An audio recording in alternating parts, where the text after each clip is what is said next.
North 24 Pargana TMC के खाते में 28 सीटें थी, बीजेपी के खाते में 25-35 में से। यहाँ नहीं यहाँ नहीं, 33 तो सीटें है टोटल नॉर्थ 24 परगना में। हाँ ठीक है, सॉरी 33 मैंने गलत बोला। यहाँ भी बीजेपी की बढ़त है। हाँ, बीजेपी की 33 जो 28 और आप 5 जैसे वैसे पे जा रही हैं, आप सीधा जाइए, कलकत्ता में 0 थी। ठीक है, कलकत्ता में इस बार बीजेपी 5 या 6 सीटें लेकर 5 या 6, 11 में से 5 या 6, 11 में से। ठीक है। अब जाइए हुगली में 18 में से 4 थी। इस बार मानकर चले कि 9 सीट से नीचे नहीं आ रही है बीजेपी हुगली में। अच्छा, तो ये यहाँ पे एक बड़ी बढ़ोतरी देख रही है। आप हम लोग क्या कर रहे हैं, पिछले कई बारों से ये डिस्कशन कर रहे हैं कि भाई मुस्लिम एरिया में क्या होगा। जो होना था हुआ था, पहले भी हुआ था, वैसे ही होगा। बीजेपी को उस हिंदू एरिया में से लेकर आना है जहां से पिछली बार वो चुनाव हारी थी। ठीक है। दूसरी बात, जैसे प्रदीप भैया ने बोला कि भाई, नहीं आप ही ने शायद बोला कि भाई पिछली बार भी तो हिंदू सेंटिमेंट ज्यादा था, आप ही ने बोला। मैं कहता हूं नहीं, पिछली बार हिंदू सेंटिमेंट पे चुनाव नहीं लड़ा हुआ था, बीजेपी ने बनाना चाहा था और काफी हद तक उसको प्रचार भी दिया था, लेकिन पब्लिक के अंदर में वो हिंदू सेंटिमेंट नहीं जगा था। लेकिन इस बार हिंदू सेंटिमेंट पब्लिक के बीच में जगह है, भारतीय जनता पार्टी ने नहीं बनाया है।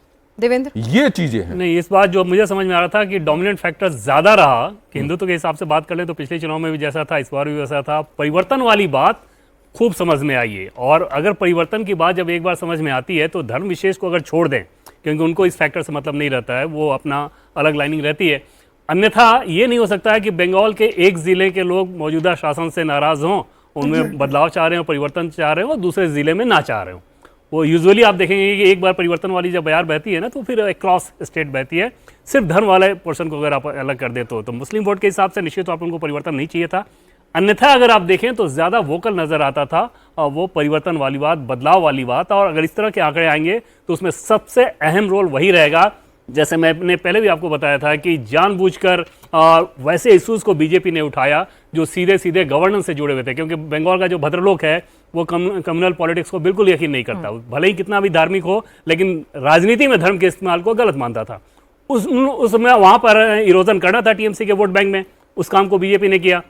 जितने सरकारी कर्मचारी थे, 7th पे कमीशन, रिक्रूटमेंट, इस तरह की चीज़ों को बात करना और इतना ज़्यादा जोर देना, कितने राज्यों में आप इस तरह के नैरेटिव को देखती हैं? तो वो एक कॉशस अप्रोच था और उसका रिजल्ट मिलेगा। कोर्स करेक्शन बीजेपी ने सीधे सीधे किया, भारी वर्सेस बंगाली को खत्म किया, शुभेंदु को आगे करके हार्ड हिंदुत्व की जगह सॉफ्ट हिंदुत्व अप्रोच अपनाई और सीधे सीधे वो सीटें आइडेंटिफाई की थी जिसे कहते हैं कि भाई जो कोर है वहां नहीं भेज सकते, तो जो आउटर रिंग्स हैं जितनी भी रीजन्स की जहां पर आप सेंधमानी कर सकते हैं, जहां पर हार जीत का मार्जिन जो है वो 20,000 से कम है, तो वहां पर फोकस शिफ्ट किया था। बताया मनोज जी ने, जो टफेस्ट नट टू क्रैक था। अगर कलकत्ता शहर में आधी सीटें बीजेपी जीत सकती है उनके आधी से अधिक, आधी से 11 में से 6 दे रहे हैं, तो 0 थी पहले। देखिए एक तो बात मानिए कि लहर नहीं होगी, लहर नहीं थी ये वही मानेंगे तो आप 170, क्योंकि 200 सीट का टारगेट यदि बीजेपी ने रखा कि हम 200 किसी कीमत पर लाना है, आप बताइए लहर होती अब टारगेट रखना चाहिए 300, तब आप 250।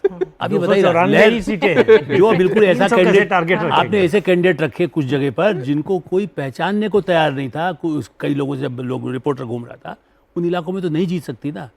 इसलिए मेरा ऐसा मानना है लहर नहीं, तो 80 छोड़ के तो फिर आपका अनुमान क्या नजदीकी मामला रहेगा? नहीं, नजदीकी नहीं, मेरा ये कहना है कि जो हम सर्वे है उसमें 10, मैं इसलिए कहा आंकड़े का मैं कभी समर्थक, मैं एग्जिट पोल का मैं इनके सामने पहले भी कह चुका हूँ, खर्चा इतना होता है, लेकिन उसके बाद भी ये कि मोटे तौर पर सरकार बन रही है, 150 ले आए, 160 ले आए, मैंने ममता का साम्राज्य खत्म हो रहा है, ये पक्का इस बात लगता है। इस पर श्योर है? बिल्कुल, मैंने 160 लाती है तो बहुत ही अच्छा है। इस बार का जो चुनाव था भय के ऊपर था बस, और ये आज एक टीवी चैनल के लाइव में एक महिला से पूछा गया कि आप किसको वोट देंगी, तो उन्होंने कहा जय श्री राम। तो उनको कहा गया कि फिर ये बोलकर भाग के, मैं डरूंगी नहीं, मैं बांग्लादेश नहीं बनने दूंगी, और ये वो चैनल पे चिल्ला रही हैं। तो ये भय के ऊपर का चुनाव है, भय और भ्रष्टाचार, हाँ भय और भ्रष्टाचार के ऊपर दो ही ज्यादा बड़ा है, इसको ध्यान में बेरोजगारी 3rd नंबर पर है मेरे साथ। क्या मैं जो आंकड़ा दिया हूं, यदि वो रिएक्शन इतना बड़ा अंदर है जो पहले नहीं व्यक्त कर रहे थे और आज जाकर व्यक्त कर रहे हैं,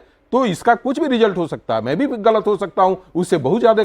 चलिए मैं आप सबको रोक के एक और ब्रेकिंग न्यूज दे देती हूं। माई एक्सिस इंडिया का एग्जिट पोल क्या कुछ कह रहा है तमिलनाडु को लेकर, जरा वो डेटा भी सामने रख देते हैं। वहां का डेटा चौंकाने वाला है, तो हर कोई डीएमके को एडवांटेज देता हुआ नजर आ रहा है। तो यहां पर माई एक्सिस इंडिया का पोल जो है वो यहां पर तमिलनाडु में डीएमके की सरकार नहीं बनवा रहा है।